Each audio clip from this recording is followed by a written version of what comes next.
예, 안녕하십니까. 이번 시간에는 조상님의 선물과 조상님이 돕는 징조, 그리고 돌아가신 부모님이 꿈에 보이는 의미에 대해서 설명을 해드릴 건데, 제가 33년 동안 귀신이라고 하는 타존재를 보기도 했고, 명리학, 풍수, 각종 수행을 하면서 사람들 운을 보고 살았으니까 확실하고 분명하게 설명드리겠습니다. 저처럼 눈으로 보는 게 아니고 일반적으로 많은 분들이 조상님을 꿈에서 만나는데, 조상님이 꿈에 나오는 경우는 몇 가지를 나눠서 봐야 합니다. 돌아가신 지 얼마 안 돼서 꿈에 보인다면 그건 작별 인사를 하는 거라고 보시면 돼요.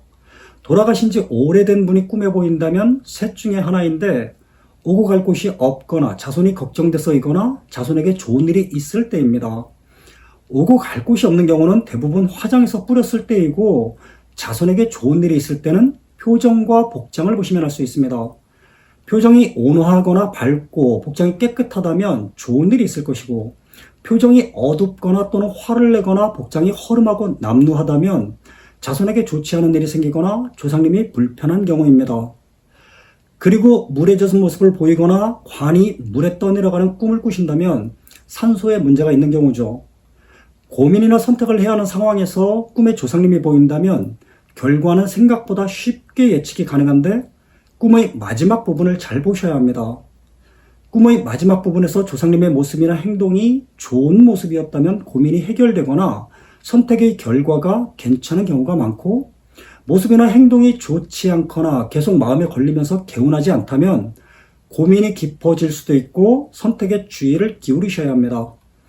꿈이 아닌 현실에서 갑자기 조상님 중에 어떤 분이 생각나면서 눈물이 난다면 그건 자손의 눈물이 아닌 조상님의 눈물인 경우가 많아요. 조상님 중에 어떤 분이 떠오르면서 기분이 좋아지고 설레인다면 그건 좋은 일이 있을 거라는 징조이기도 하죠. 그리고 장례를 치른 후에는 수의를 벗겨드리는 것이 좋습니다. 사람이 죽으면 염습을 하면서 수의를 입히잖아요. 돌아가신 분들 보면 수의를 입고 있는 분들 많지 않습니다. 대부분은 생전에 입었던 옷을 입고 있어요.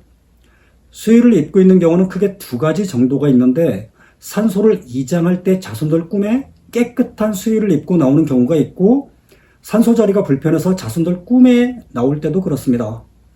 수의를 벗겨드리는 방법은 생전에 좋아하신 스타일의 편한 옷을 구입해서 태워주거나 생전에 입었던 옷 중에 아끼던 옷이나 즐겨 입었던 옷을 태워주는 겁니다. 요즘은 태울 곳이 없다고 의료수거함에 버리기도 하는데 찾아보면 태워주는 곳이 있습니다. 천도하겠다고 많은 돈을 들여서 제사 지내고 그러지도 마시고요. 생각날 때 좋아하던 음식 하나 차려놓고 좋은 마음과 좋은 생각으로 조상님 생각하면 가능합니다.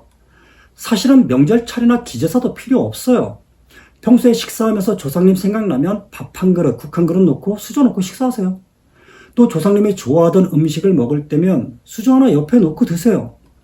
피로감 없는 진실된 마음이 돌아가신 분들에게는 훨씬 더 도움이 됩니다. 제사나 차례 지낸다고 고생하지 마시고요.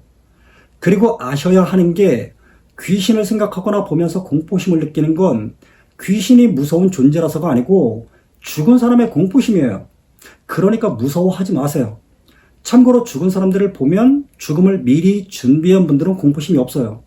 갑자기 죽거나 삶에 미련이 강한 분들이 공포심이 강하게 나타납니다. 어제 저녁에 상담을 오신 분이 조상님 때문에 고민이 깊다고 하셔서 해결을 해드리고 왔는데, 많은 분들이 그러십니다. 요즘 같은 세상에 조상은 무슨, 귀신은 무슨. 특히 기독교 신자들이 많이 그러죠. 우리나라에서 기독교 신자라고 하면 이 이름만 대면 모두가 알고 있는 대형 교회 목사님도 저한테 사주를 받고요. 그분 자제분들 궁합도 봐줬습니다. 그러니까 기득권에 속지 마시라고요. 그리고 시청자분들께 당부하자면, 신의 존재는 어떤 상황 속에서 자신에게 마음에 울림을 주거나 자신의 삶을 반추하게 만드는 일이 있었다면 그 순간에 그 상대는 나에게 신이었던 것이고, 신은 그렇게 다녀간 겁니다. 나 역시도 누군가에게 마음의 울림을 주거나 삶을 반추하게 만든다면 그 순간은 신이 되는 거죠. 신은 그런 겁니다.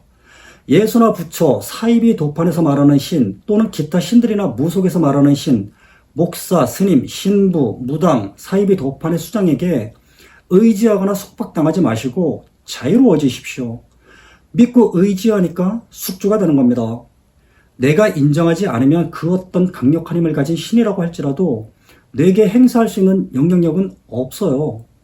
빙이나 신병 걸렸다고 하는 분들 많이 고쳐줬는데 그럴 때 쓰는 방법이기도 합니다. 그러니까 자신의 삶을 갈아 넣어서 희생하면서까지 소중한 시간을 낭비하지 않으셨으면 좋겠습니다.